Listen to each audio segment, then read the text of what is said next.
노인네 연기력 좀 보세요. 비가 저렇게 억수같이 쏟아지는데 자기 옷까지 벗어서 책 바구니를 덮는다고요? 도대체 얼마를 주면 저런 일당발이 연기자를 고용할 수 있는 겁니까? 한국 정부도 홍보에 참 목숨을 걸었네요. 쏟아지는 장대비 속에서 제가 헛웃음을 터뜨리며 내뱉은 말입니다. 제 눈앞에는 허리가 굽은 한 한국인 노인이 온몸이 흠뻑 젖은 채로 청계천 길바닥에 놓인 책들이 젖을까봐 안절부절 못하며 정성껏 비닐을 씌우고 있더라고요. 런던이나 뉴욕 같았으면 벌써 누군가 훔쳐갔거나 시궁창에 처박혔을 그깟 종이 뭉치들 때문에 말입니다. 저는 확신했어요. 이건 분명 BBC나 CNN 같은 외신들을 속이려고 한국 정부가 배치한 전문 배우일 거라고요. 저는 20년간 전 세계 도시의 치부를 까발려온 1등 분석가 마르쿠스입니다. 제 사전엔 자발적 양심 같은 동화 속 단어는 없습니다. 오직 강력한 공권력과 징벌적 과태료만이 질서를 만든다고 믿었죠. 그래서 저는 이 가증스러운 연출의 허점을 찾아내 한국의 민낯을 전 세계에 폭로하겠다고 다짐했습니다.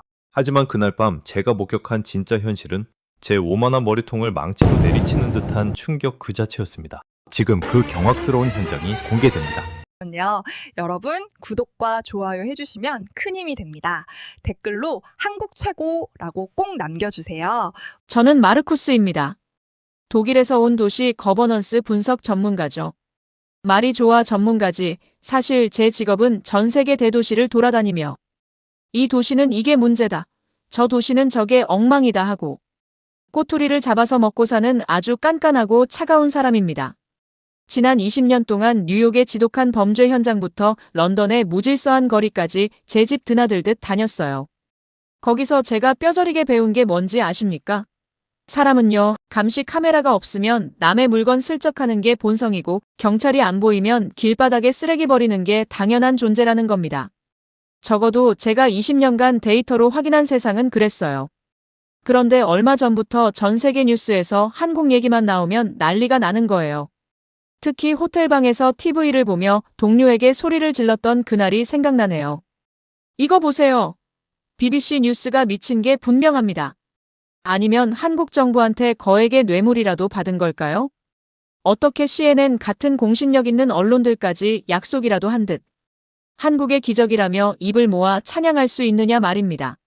화면 속에서는 CNN 특파원이 청계천 한복판에 서서 경이로운 표정으로 리포팅을 하고 있더군요. 런던이나 뉴욕에선 상상도 못할 일이 서울에서 벌어지고 있습니다. 2,000권의 책이 아무런 보호장치 없이 시민들의 양심만으로 지켜지고 있습니다. 라는 앵커의 목소리가 제 귀에는 가증스러운 소음처럼 들렸습니다. 세상에 그런 나라가 어디 있어? 다 한국 정부가 전 세계 언론사, 국장들에게 뒷돈이라도 먹여서 짜고 치는 쇼지. 저는 그렇게 확신했습니다. 그래서 제가 직접 서울에 온 겁니다. 그 거대하고 위선적인 가면을 제가 직접 벗겨서 전 세계에 폭로해버리려고 말이죠. 제 수첩 첫 페이지엔 이미 이렇게 적혀 있었습니다. BBC와 CNN이 속았다. 한국의 질서는 정교하게 설계된 사기극이다. 인천공항에 첫 발을 내디뎠을 때부터 제 매서운 관찰은 시작됐습니다. 사실 시스템 자체는 인정할 수밖에 없더라고요. 수만 명이 한꺼번에 쏟아져 나오는데도 톱니바퀴처럼 딱딱 맞물려 돌아가는 게 예사롭지 않았습니다. 입국 심사를 기다리는 긴 줄 속에서도 사람들은 불평 한마디 없이 질서를 유지하더군요. 하지만 저는 수첩에 이렇게 적었습니다. 과도하게 훈련된 개미떼 같은 움직임. 공포나 강력한 처벌에 기반한 억지 질서일 가능성이 99%다. 자유로운 영혼을 가진 인간이라면 이렇게 기계처럼 움직일 수 없다고 믿었으니까요. 공항에서 택시를 잡아타고 서울 도심으로 들어오는데 도로 풍경이 참 묘하더라고요. 차는 엄청나게 많은데 경적 울리는 소리가 거의 안 들려요. 뉴욕 같으면 벌써 창문 내리고 욕설이 오가고 난리가 났을 혼잡한 구간인데도 서울의 도로는 기묘할 정도로 차분했습니다. 저는 슬쩍 택시기사님한테 시비를 걸 듯 물어봤습니다. 기사님, 여기는 왜 이렇게 조용해요? 경찰이 어디 숨어서 지켜보고 있나요? 다들 과태료가 무서워서 숨죽이고 있는 거죠? 그러자 기사님이 백미러로 저를 보더니 허허 웃으면서 그러시더라고요. 아이고, 외국 양반도 참. 경찰이 무서워서 그러겠어요? 그냥 다들 바쁘게 사는데 서로 얼굴 붉혀봤자 나만 손해지. 저 차 안에 있는 사람도 누군가의 귀한 자식이고 부모인데 서로 조금씩 양보하는 게 예의고 도리 아니겠습니까? 예의? 도리? 저는 속으로 콧방귀를 뀌었습니다. 돈 안 되는 예의 찾다가 도시는 망하는 거야 라고 생각했죠. 저는 숙소인 광화문 호텔에 짐을 풀자마자 곧장 청계천으로 달려갔습니다. 바로 그 CNN이 천국의 도서관이라고 극찬했던 그 현장 말입니다. 거기서 누가 책을 훔쳐가는지 딱 지켜보고 증거를 잡아서 BBC 본사에 반박 기사를 보낼 생각이었거든요. 현장에 도착해보니 정말 기가 막히더군요. 청계천 푸른 물줄기를 따라 책 바구니가 수십 개 놓여 있는데 세상에 지키는 사람이 아무도 없는 겁니다. 서가에 잠금 장치가 있는 것도 아니고 그냥 길가에 책을 쌓아놨더라고요. 누구든 그냥 쓱 집어들고 가서 사라져도 아무도 모를 구조였죠. 관리 직원이라고는 저 멀리 파라솔 아래 앉아있는 청년 한두 명이 전부였습니다. 저는 근처 벤치에 딱 자리를 잡고 앉아 스톱워치를 켰습니다. 자, 이제 본색이 드러나겠지. 1시간 안에 누군가 책을 슬쩍할 거다. BBC 놈들아, 내가 진실을 보여주마. 하고 눈을 부라리고 있었죠. 그런데 1시간, 2시간이 지나도 제 예상은 완전히 빗나가기 시작했습니다. 사람들은 읽던 책을 아주 조심스럽게 덮어서 원래 있던 바구니 자리에 똑바로 가져다 놓더라고요. 심지어 지나가다 책 바구니가 조금 비뚤어져 있으면 그걸 자기 집 물건 마냥 가지런히 정리하는 사람들도 있었습니다. 어느 할머님은 구겨진 책장이 보이니까 그걸 손바닥으로 정성껏 다림질까지 해서 넣으시더군요. 제 머릿속 데이터로는 도저히 설명이 안 되는 광경이었습니다. 그러다 갑자기 하늘이 어두워지더니 굵은 빗방울이 뚝뚝 떨어지기 시작했습니다. 서울의 갑작스러운 소나기였죠. 저는 속으로 쾌재를 불렀습니다. 그래, 바로 이거야. 이제 저 평화로운 연극은 끝이 나겠지. 비가 오면 사람들은 자기 몸 피하기 바쁠 거고 길바닥에 방치된 저 수천 권의 책은 젖어서 고철 덩어리가 될 게 뻔하니까. 그런데 제 눈앞에서 말도 안 되는 일이 벌어졌습니다. 사람들이 도망을 안 가는 거예요. 아니, 정확히는 자기 몸보다 책을 먼저 챙기기 시작하더라고요. 누가 시킨 것도 아닌데 옆에 있던 젊은이들이 자기가 쓰고 있던 우산을 펴서 책바구니 위를 가려주고 인트로에서 제가 비웃었던 그 노신사가 어디선가 달려오시더라고요. 그분은 이미 머리부터 발끝까지 흠뻑 젖어서 물이 뚝뚝 떨어지고 있었습니다. 그런데도 정작 본인이 젖는 건 안중에도 없다는 듯 입고 있던 낡은 겉옷을 훌렁 벗어서 가장 큰 책바구니 위를 덮어버리시는 겁니다. 그러고는 어디서 비닐 뭉치를 구해오셨는지 주변 사람들과 힘을 합쳐 그 많은 책을 하나하나 정성껏 포장하기 시작했습니다. 그 손길이 어찌나 간절하고 조심스러운지 마치 빗속에서 떨고 있는 어린 자식을 챙기는 부모님처럼 느껴질 정도였습니다. 저는 그 장면을 보며 연신 카메라 셔터를 눌러댔습니다. 하지만 마음 한구석에서는 뒤틀린 심사가 자꾸 고개를 들더라고요. 설마 저 노인, 저 청년들 전부 국가에서 고용한 연기자들 아니야? BBC나 CNN 취재진이 또 왔을까봐 미리 짜놓은 각본인 거냐고. 저는 도저히 믿고 싶지 않았습니다. 20년 동안 제가 쌓아온 인간은 이기적이다라는 신념의 성벽이 이 하찮은 책 몇 권 때문에 무너지는 걸 인정하기 싫었던 거죠. 저는 참지 못하고 빗속을 뚫고 다가가 그 노신사에게 고함을 질렀습니다. 이보세요. 당신 제정신이에요? 그깟 종이 뭉치가 뭐라고 당신 몸이 다 젖는데 이러고 있는 겁니까? 이거 당신 책도 아니잖아요. 대체 얼마 받았어요? BBC가 저기서 찍고 있나요? 누가 시킨 거예요?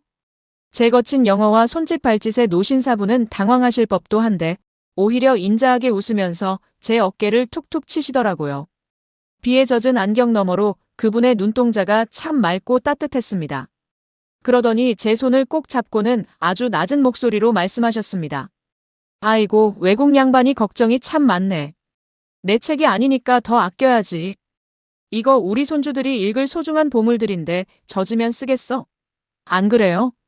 내 책이 아니니까 더 아껴야 한다니요. 제가 평생 분석해온 서구 대도시의 논리는 내 것이 아니면 상관없다. 내 것만 챙기면 된다였습니다. 하지만 이 노인은 그리고 이 도시는 전혀 다른 세상의 논리로 움직이고 있었습니다. 저는 쏟아지는 빗속에서 그 노인의 뒷모습을 한참 동안 바라봤습니다. 제 손에 들린 수백만 원짜리 최첨단 분석 기계가 비에 젖어 고장나는 줄도 모르고 말입니다. 호텔로 돌아오는 길, 제 머릿속은 온통 혼란으로 가득 찼습니다. BBC와 CNN이 보도한 내용이 혹시 1%의 거짓도 없는 진실이었을까? 만약 내일 밤 아무도 보지 않는 그 어둡고 깊은 새벽 시간에도 이 질서가 유지된다면 저는 제 20년 인생을 부정해야 할지도 모릅니다. 저는 그렇게 결연한 마음으로 서울에서의 진짜 잠복을 준비했습니다. 제 오만함이 한국이라는 나라의 거대한 양심 앞에 발가벗겨지는 순간이 다가오고 있다는 사실을 그때는 미처 깨닫지 못했습니다. 호텔방으로 돌아와 젖은 옷을 갈아입으면서도 제 머릿속은 온통 그 노신사의 웃음소리로 가득했습니다. 내 책이 아니니까 더 아껴야 한다니요. 그건 제가 평생 전 세계를 돌며 수천 개의 도시를 분석해온 데이터에는 존재하지 않는 수식이었습니다. 제 이론에 따르면 인간은 주인 없는 물건을 보면 먼저 집어가는 게 정상이고 비가 오면 자기 몸부터 피하는 게 본능입니다. 그런데 한국은 이 서울이라는 도시는 제 20년 전문가 인생을 단 하루 만에 비웃어버린 겁니다. 저는 침대에 누워 천장을 바라보며 다짐했습니다. 아니야, 마르쿠스. 속지 마. 낮에는 눈이 많으니 다들 착한 척하는 걸 거야. BBC 카메라가 어디 숨어 있을지 모르니까 연기하는 거라고. 저는 제 불신을 포기할 수 없었습니다. 만약 제가 여기서 무너지면 제가 뉴욕과 런던에서 수조 원의 예산을 들여세웠던 그 정교한 통제 시스템들이 다 쓰레기가 되는 거니까요. 그래서 저는 아주 극단적인 결정을 내렸습니다. 바로 새벽의 잠복이었습니다. 새벽 2시. 도시는 잠들고 가로등 불빛만이 청계천 물결 위에서 조용히 일렁이는 시간입니다. 저는 검은색 후드티를 눌러쓰고 다시 그곳으로 향했습니다. 낮에 그 활기차던 야외 도서관은 온데간데 없고 오직 비닐로 꽁꽁 쌓인 책 바구니들만이 길바닥에 덩그러니 놓여 있더군요. 낮에 봤던 그 관리 직원들도 그 친절하던 젊은이들도 그 노신사도 이제는 없습니다. 오직 정막만이 흐르는 이 시간에 인간의 진짜 민낯이 드러날 거라 믿었습니다. 저는 청계천 건너편 어두운 나무 그늘 뒤에 몸을 숨겼습니다. 제 손에는 야간 투시 기능이 있는 고성능 망원경이 들려 있었죠. 자, 이제 시작이다. 이제 본색을 드러내보라고. 제 예상은 이랬습니다. 술에 취한 취객이 지나가다 책 바구니를 발로 차서 엉망으로 만들거나 아니면 트럭 한 대가 슬쩍 나타나 이 비싼 책들을 통째로 실어 가버리는 것. 그게 제가 지난 20년간 봐온 전 세계 대도시의 상식적인 새벽 풍경이었으니까요. 새벽 2시 반쯤 되었을까요? 저 멀리서 비틀거리는 발걸음 소리가 들려왔습니다. 제 심장이 두근거리기 시작하더군요. 드디어 왔다. 저 취객이 이제 저 책바구니를 찢어발기겠지. 망원경으로 보니 한 젊은 남자가 술에 꽤 취한 채 걸어오고 있었습니다. 그는 비틀거리며 책바구니 근처로 다가갔습니다. 저는 숨을 죽이고 그 광경을 지켜봤습니다. 그런데 그 남자가 한 행동은 제 상상을 초월했습니다. 그는 비틀거리다 책바구니 옆에 놓인 작은 안내 입간판을 살짝 건드렸습니다. 입간판이 옆으로 조금 기울어지더군요. 그러자 그 취객은 가던 길을 멈추더니 벽을 짚고 서서 한참을 낑낑거리며 그 입간판을 다시 똑바로 세우는 겁니다. 그러고는 행여나 책이 젖었을까봐 비닐 위를 슥슥 닦아내더니 바구니 옆에 떨어진 작은 쓰레기 하나를 집어 자기 주머니에 넣고 다시 비틀거리며 사라졌습니다. 저는 망원경을 든 채 멍하니 서 있었습니다. 저게 뭐야? 저 사람 일당 받는 알바야? 이 새벽에 취한 척하면서 연기하는 거야? 저는 제 눈을 의심했습니다. 하지만 그건 연기라고 하기엔 너무나도 자연스럽고 동시에 너무나도 비효율적인 행동이었습니다. 술에 취해 자기 몸 하나 가누기 힘든 와중에 아무도 보지 않는 새벽 2시에 공공기물을 정리하고 쓰레기를 줍다니요. 새벽 4시. 이번에는 오토바이 한 대가 멈춰 섰습니다. 그래, 배달 오토바이를 위장한 도둑일 거야. 제 기대 섞인 의심은 다시 불타올랐습니다. 헬멧을 쓴 남자가 오토바이에서 내려 책 바구니 쪽으로 다가갔습니다. 그는 낮에 사람들이 읽고 넣어둔 바구니들을 하나하나 살피더군요. 저는 드디어 책을 훔쳐가는구나 싶어 카메라 셔터를 누를 준비를 했습니다. 그런데 그 남자는 품속에서 뭔가를 꺼냈습니다. 그건 훔친 책을 담을 가방이 아니라 작은 메모지와 볼펜이었습니다. 그는 바구니 하나하나를 돌며 뭔가를 체크하더니 비닐 포장이 조금 헐거워진 곳을 찾아 자기 오토바이에 있던 테이프로 꼼꼼하게 다시 붙이기 시작했습니다. 나중에 알고 보니 그분은 근처에서 배달 일을 하시는 주민이었는데 매일 새벽 일을 마치고 돌아가는 길에 이 야외 도서관이 잘 있나 한 바퀴 돌며 자발적으로 자원봉사를 하고 계셨던 겁니다. 저는 나무 뒤에서 털썩 주저앉고 말았습니다. 이게 대체 무슨 나라야? 이게 어떻게 가능한 거지? 제 머릿속에 수십 년간 쌓여있던 도시 분석, 매뉴얼이 한 장 한 장 찢겨나가는 기분이었습니다. 뉴욕의 센트럴파크에서는 새벽마다 벤치가 파손되고 쓰레기통이 뒤집어집니다. 런던의 공공자전거는 하룻밤 사이에 바퀴가 사라지기 일쑤죠. 그래서 우리는 수조 원을 들여 감시 카메라를 달고 야간 순찰 요원을 고용하고 강력한 벌금을 매깁니다. 하지만 여기 서울은 달랐습니다. 감시 카메라? 물론 있겠죠. 하지만 그 카메라가 무서워서 저 사람들이 저러는 게 아닙니다. 이 새벽에 아무도 보지 않는 이 고요한 시간에 저들을 움직이게 하는 건 누군가의 감시가 아니라 자기 안의 양심이었습니다. 자기 몸보다 책을 아꼈던 낮의 그 노신사부터 술에 취해서도 입간판을 바로 세우던 청년, 새벽 일을 마치고 피곤한 몸으로 책 바구니를 보수하던 배달원까지 이 모든 게 하나의 거대한 흐름처럼 이어지고 있었던 겁니다. 날이 밝아오자 저는 청계천 물가로 내려갔습니다. 밤새 잠 한숨 못 잤지만 눈은 오히려 더 또렷해지더군요. 아침 일찍 산책을 나온 어르신들이 하나둘 모여들기 시작했습니다. 그분들은 마치 자기 집 서재에 들어온 것처럼 자연스럽게 책을 꺼내 읽고 옆 사람과 낮은 목소리로 담소를 나눴습니다. 그 평화롭고 당연한 일상이 저에게는 세상에서 가장 기적 같은 풍경으로 다가왔습니다. 저는 벤치에 앉아 BBC와 CNN의 보도를 다시 검색해봤습니다. 어제까지만 해도 한국 정부한테 속은 멍청한 기자들이라고 비웃었던 그 뉴스들이 이제는 다르게 읽히더군요. 그들은 속은 게 아니었습니다. 그들은 제가 20년 동안 잃어버렸던, 아니 어쩌면 한 번도 믿어본 적 없었던 인류의 선함이라는 실체를 본 거였습니다. 제가 지금까지 평가해온 선진 도시라는 이름의 껍데기들이 얼마나 부끄러운 것인지 깨달았습니다. 화려한 고층 빌딩, 최첨단 보안 시스템, 엄격한 법 집행. 그런 것들이 도시의 수준을 결정한다고 믿었던 제가 얼마나 어리석었는지 말이죠. 진짜 도시의 품격은 건물의 높이가 아니라 그 길을 걷는 사람들의 마음 높이에서 결정되는 거였습니다. 저는 호텔로 돌아와 제 가죽 노트를 펼쳤습니다. 그리고 첫 페이지에 적어두었던 한국의 질서는 사기다라는 문장을 아주 굵은 선으로 그어버렸습니다. 그리고 그 밑에 떨리는 손으로 새로운 문장을 적어 내려갔습니다. 대한민국 서울. 이곳에는 전 세계 어디에도 없는 가장 강력한 보안 시스템이 작동하고 있다. 그것은 바로 사람과 사람 사이의 신뢰라는 이름의 시스템이다. 제 출장은 이제 이틀째를 지나고 있었습니다. 하지만 저는 이미 결론을 내린 것과 다름없었습니다. 아니, 정확히 말하면 제가 내렸던 모든 결론을 쓰레기통에 쳐넣고 처음부터 다시 배우기로 결심했습니다. 이 나라가, 이 사람들이 어떻게 이런 기적 같은 일상을 만들어냈는지 말입니다. 잠시 후 제 휴대폰으로 본사에서 연락이 왔습니다. 마르쿠스, 한국의 실체를 밝혀낼 결정적인 증거는 좀 찾았나? 언제쯤 보고서를 올릴 거지? 저는 창밖으로 보이는 평화로운 청계천의 아침 풍경을 바라보며 나지막이 대답했습니다. 보고서는 못 올릴 것 같습니다. 제가 지금까지 쓴 모든 이론이 이곳에선 무용지물이거든요. 저는 지금 진짜 도시가 무엇인지 다시 배우고 있습니다. 본사 직원의 당황한 목소리를 뒤로하고 저는 전화를 끊었습니다. 그리고 다시 밖으로 나갔습니다.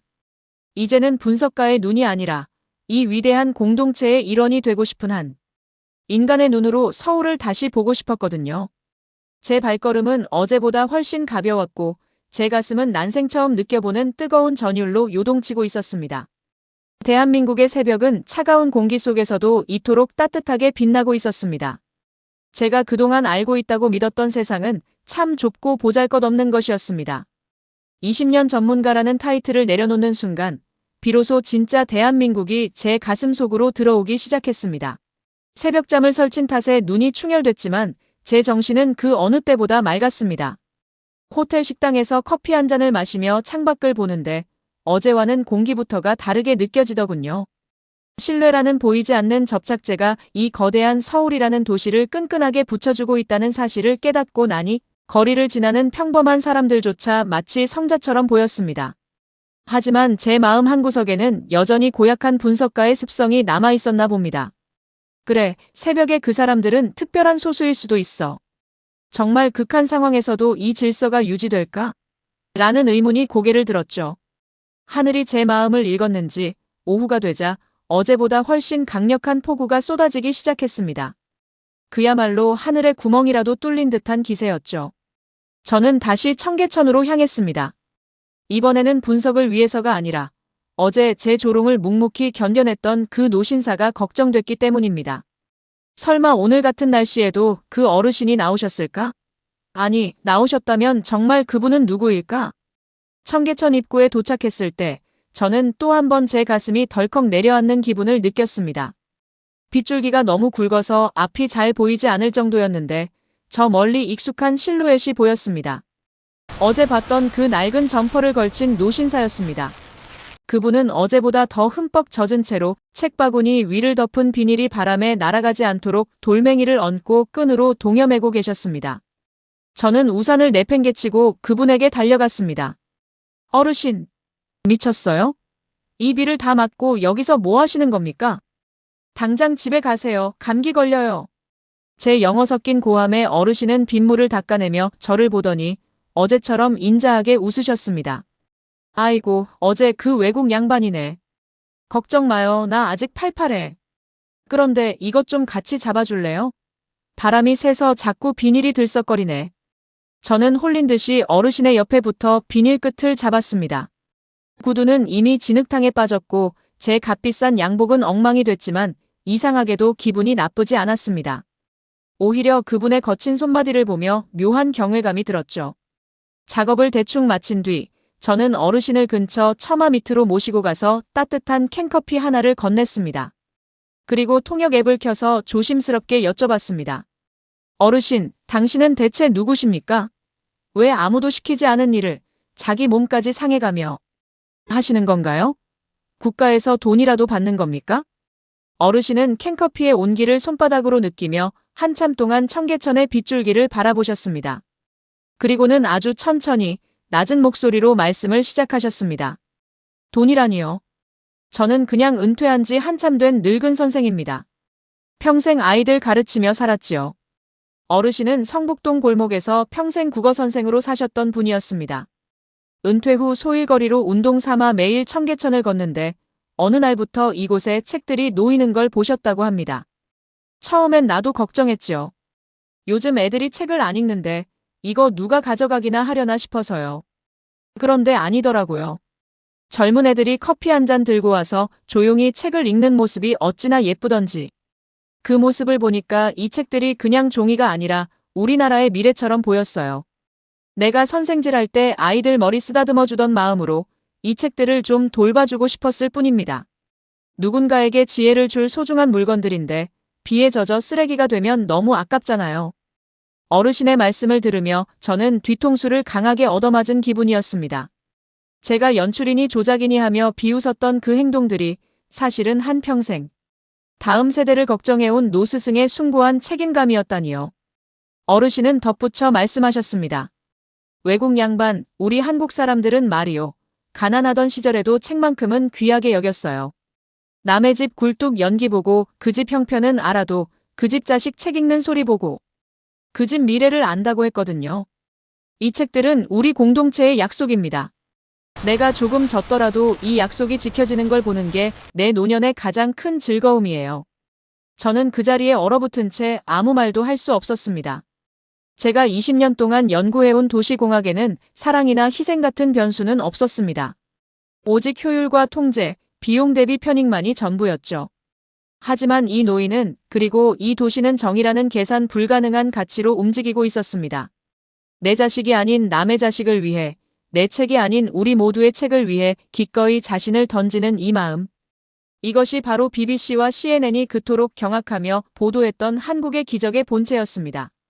비가 조금 잦아들자 어르신은 다시 허리를 펴며 일어서셨습니다. 자, 이제 대충 정리된 것 같으니 가봐야겠네. 외국 양반도 감기 조심해요. 어르신이 빗속으로 멀어지는 뒷모습을 보며 저는 난생 처음으로 제가 하는 일에 대한 깊은 회의와 동시에 대한민국이라는 나라에 대한 엄청난 질투심을 느꼈습니다. 독일에는, 아니 뉴욕에는 왜 이런 어르신이 없을까? 왜 우리는 감시 카메라와 법, 조항 뒤에 숨어서 서로를 의심하며 살아야 하는 걸까? 저는 그 길로 호텔로 돌아와 노트북을 켰습니다. 본사에 보낼 보고서 파일명을 클릭했습니다. 원래 제목은 한국 질서 유지 시스템의 허점 분석이었습니다. 저는 그걸 지우고 다시 썼습니다. 대한민국 국격에 원천 보이지 않는 신뢰의 인프라. 그리고 저는 제가 목격한 것들을 써내려가기 시작했습니다. 수치와 통계가 아닌 사람의 눈빛과 빗물 젖은 노인의 점퍼에 대해 적었습니다. 그때였습니다. 호텔 로비의 대형 TV에서 익숙한 로고가 눈에 들어오더군요. BBC 월드 뉴스였습니다. 화면에는 놀랍게도 제가 방금 있었던 청계천의 모습이 나오고 있었습니다. 리포터는 흥분된 목소리로 말했습니다. 서울의 기록적인 폭우 속에서도 야외 도서관의 책들은 단 한 권도 젖지 않았습니다. 시민들이 자발적으로 우산을 씌워주고 비닐을 덮는 모습이 포착됐습니다. 이것은 단순한 질서가 아닙니다. 인류가 도달할 수 있는 가장 높은 수준의 시민의식입니다. 그 보도를 보며 저는 깨달았습니다. 전 세계 언론이 난리가 난 건 단순히 책이 사라지지 않아서가 아니었습니다. 이기심과 불신으로 가득 찬 이 현대 사회에서 아직 사람은 선하다는 희망을 한국이 증명해주고 있었기 때문입니다. 그 중심에는 평생을 헌신하고도 이름 없이 책 바구니를 덮는 우리의 어르신들이 계셨고 그 뒷모습을 보고 자란 청년들이 있었습니다. 저는 보고서 마지막 문장에 이렇게 적었습니다. 도시를 완성하는 것은 화려한 건축물이나 최첨단 IT 기술이 아니다.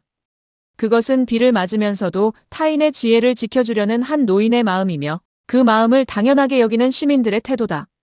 대한민국은 이미 우리가 꿈꾸던 미래의 도시를 완성했다. 글을 마치고 나니 창밖의 빗소리가 음악처럼 들리더군요.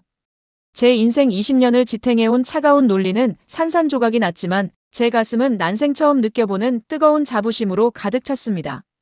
제가 이 위대한 현장을 직접 목격했다는 사실만으로도 이번 출장은 제 인생 최고의 행운이었습니다.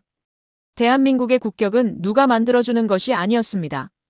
비젖은 청계천 바닥에서 아무도 보지 않는 새벽의 골목에서 우리 어르신들이 지켜온 그 정직하고 따뜻한 마음들이 모여 만든 거대한 성벽이었습니다. 저는 이제 그 성벽 앞에서 겸허히 고개를 숙입니다. 그리고 이 기적 같은 이야기를 전 세계에 알리기로 결심했습니다. 시스템이 사람을 만드는 것이 아니라 사람이 시스템을 완성한다는 그 경이로운 진실을 말입니다. 보고서 작성을 마치고 나니 창밖에는 어느덧 비가 그치고 맑은 햇살이 비치고 있었습니다. 젖어있던 청계천의 돌다리들이 햇빛을 받아 보석처럼 반짝이는 그 광경은 제 20년 전문가 인생에서 본 그 어떤 도시의 야경보다도 아름다웠습니다.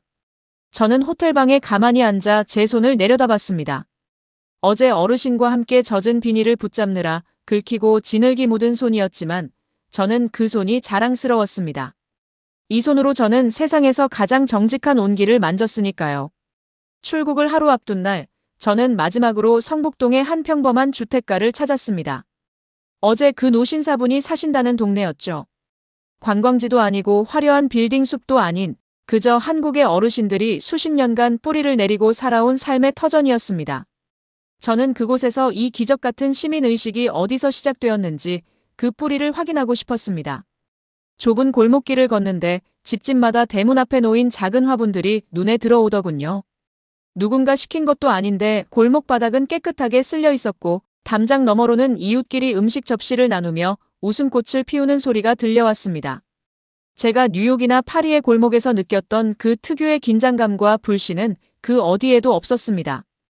대신 그곳엔 따뜻한 밤 냄새와 사람 사는 냄새, 그리고 서로를 향한 깊은 배려가 공기처럼 흐르고 있었죠. 동네 작은 공원 벤치에 앉아 한참을 지켜봤습니다. 아이들은 처음 보는 외국인인 저에게 수줍게 고개를 숙여 인사를 건넸고 지팡이를 짚고 지나가던 할머님은 제 옆에 놓인 가방을 보더니 아이고 가방 열렸네. 조심해. 라며 손짓으로 알려주셨습니다. 그분들에게는 이게 너무나 당연한 일상이겠지만 전 세계를 돌며 인간의 이기심을 연구해온 저에게는 이 모든 장면이 경이로운 기적의 연속이었습니다. 문득 깨달았습니다. BBC와 CNN이 보도한 그 청계천의 기적은 하늘에서 갑자기 떨어진 것이 아니었습니다.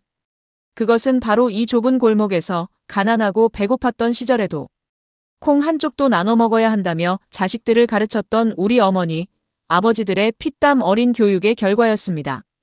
자신들은 못 먹고 못 입어도 자식들에게는 어디 가서 남의 눈에 눈물 나게 하지 마라, 정직하게 살아야 한다라고 귀에 못이 박히도록 말씀하셨던 그 숭고한 정신이 지금의 대한민국을 만든 거였습니다. 저는 벤치에서 일어나 하늘을 우러러 보았습니다. 그리고 마음속으로 깊이 사죄했습니다. 한국의 질서가 연출된 쇼라고 비웃었던 저를 용서하십시오. 당신들이 지켜온 이 고귀한 가치를 몰라봤던 저의 오만함을 꾸짖어 주십시오. 제가 그토록 찾아 헤맸던 완벽한 도시의 정답은 최첨단 보안 카메라 속에 있는 게 아니라 바로 이 골목길 어르신들의 주름진 손마디 속에 있었습니다. 호텔로 돌아와 짐을 싸는데 가방 한 구석에 있던 독일 본사의 지침서가 보였습니다. 범죄 예방을 위한 물리적 차단벽, 설계, 부정행위 방지를 위한 실시간 감시 시스템 구축 같은 문구들이 적혀 있었죠. 저는 그 책자를 쓰레기통에 조용히 던져 넣었습니다. 그리고 제가 쓴 새로운 보고서를 가슴에 품었습니다. 이 보고서가 독일에 전달되면 제 동료들은 저를 미쳤다고 할지도 모릅니다. 데이터도 없고 통계도 없는 감성적인 글이라며 비웃을지도 모르죠. 하지만 상관없습니다. 저는 진실을 봤으니까요. 공항으로 향하는 차 안에서 저는 창밖의 풍경을 하나하나 눈에 담았습니다. 한강 다리를 건너며 보이는 끝없는 아파트 단지들, 그 안에 살고 있을 수천만 명의 사람. 그들이 매일 아침 출근길에 서로를 배려하고 남의 물건을 내 것처럼 아끼며 비 오는 날 이름 없는 책을 위해 자기 우산을 내어주는 그 마음들이 모여 이 거대한 나라를 지탱하고 있다는 사실에 가슴이 뭉클해졌습니다. 인천공항 출국 게이트 앞에 섰을 때 저는 마지막으로 뒤를 돌아 한국의 하늘을 바라봤습니다. 그리고 낮은 목소리로 읊조렸습니다. 고맙습니다, 대한민국. 당신들은 저에게 도시를 분석하는 법이 아니라 인간을 사랑하는 법을 가르쳐 주었습니다. 당신들의 양심은 전 세계가 본받아야 할 마지막 등불입니다. 비행기가 이륙하고 창밖으로 서울의 불빛이 점점 멀어질 때 저는 생각했습니다. 독일로 돌아가면 제일 먼저 제 아이들에게 이야기해 주겠다고요. 얘들아, 아빠가 세상에서 가장 아름다운 나라를 보고 왔단다. 그곳엔 보이지 않는 천사들이 살고 있어. 그들은 자기 몸이 젖는 것보다 남이 읽을 책이 젖는 걸 더 걱정하는 사람들이란다. 우리도 그들처럼 살아야 한단다. 라고 말이죠. 저는 이제 마르쿠스라는 차가운 분석가의 껍데기를 벗어던졌습니다. 대신 한국에서 배운 정과 신뢰라는 따뜻한 심장을 이식받고 돌아갑니다. 언젠가 전 세계의 도시들이 한국처럼 변하는 날이 온다면 그건 분명 이름 없는 수많은 한국의 어르신들이 뿌려놓은 양심의 씨앗이 멀리 퍼져나갔기 때문일 겁니다. 대한민국, 당신들은 정말 위대합니다. 당신들이 지켜낸 그 소박한 양심이 사실은 지구상에서 가장 강력한 무기였다는 사실을 이제는 전 세계가 알게 될 것입니다. 저 역시 제 남은 평생을 바쳐 이 진실을 증언하겠습니다. 시스템이 사람을 만드는 것이 아니라 사람이 시스템을 완성한다는 그 경이로운 진실을 말입니다. 비행기 안에서 저는 잠시 눈을 감았습니다. 청계천의 물소리와 비를 맞으며 웃으시던 노신사의 얼굴이 다시 떠오르더군요. 제 인생에서 가장 길고도 짧았던 7일간의 서울 여행. 저는 그곳에서 제 20년 공부보다 훨씬 값진 삶의 진리를 깨달았습니다. 이제 저는 확신합니다. 인류의 미래는 통제에 있는 것이 아니라 바로 한국인들이 보여준 그 따뜻한 신뢰 속에 있다는 것을요. 대한민국 진심으로 존경하고 사랑합니다. 당신들의 그 고귀한 국격 앞에 세계의 한 분석가는 기꺼이 무릎을 꿇으며 이 글을 마칩니다. 오늘 전해드린 마르쿠스 씨의 사연, 어떻게 들으셨나요? 20년을 차가운 데이터만 믿고 살았던 서양의 전문가조차 무릎 꿇게 만든 힘. 그것은 바로 우리 대한민국 국민들이, 특히 이 나라를 일구어 오신 우리 어르신들이 평생을 바쳐 지켜온 양심과 도리였습니다. 전 세계가 전쟁과 갈등으로 몸살을 앓고 서로를 믿지 못해 담장을 높이 쌓을 때 우리 한국인들은 청계천 물가에 책을 내놓고 서로의 선함을 믿었습니다. 비가 오면 내 우산보다 남의 책을 먼저 걱정하는 그 넉넉한 마음씨가 바로 오늘날의 위대한 대한민국을 만든 진짜 원동력이었습니다. 어르신들, 여러분이 젊은 시절 흘린 땀방울이 이 나라의 기틀을 잡았고 여러분이 자식들에게 가르친 그 정직한 마음들이 이제는 전 세계를 놀라게 하는 K국격이 되었습니다. 여러분은 충분히 자부심을 가지셔도 좋습니다. 여러분의 삶 자체가 바로 세계가 부러워하는 기적이자 역사입니다. 오늘도 우리 사회에 보이지 않는 곳에서 묵묵히 양심을 지키며 살아가시는 여러분이 계시기에 대한민국은 내일도 따뜻할 것입니다. 긴 이야기 끝까지 함께 해주셔서 진심으로 감사합니다. 여러분의 응원 섞인 댓글 한 줄과 좋아요는 저희 채널이 이 따뜻한 진실을 전하는 데 정말 큰 힘이 됩니다. 오늘 밤도 편안하고 따뜻한 시간 되시길 바랍니다. 어르신들 진심으로 존경합니다. 그리고 오늘도 정말 고생 많으셨습니다. 당신은 우리 민족의 자부심이며 이 시대의 진정한 영웅이십니다. 다음에도 가슴 뭉클한 소식으로 찾아뵙겠습니다. 감사합니다.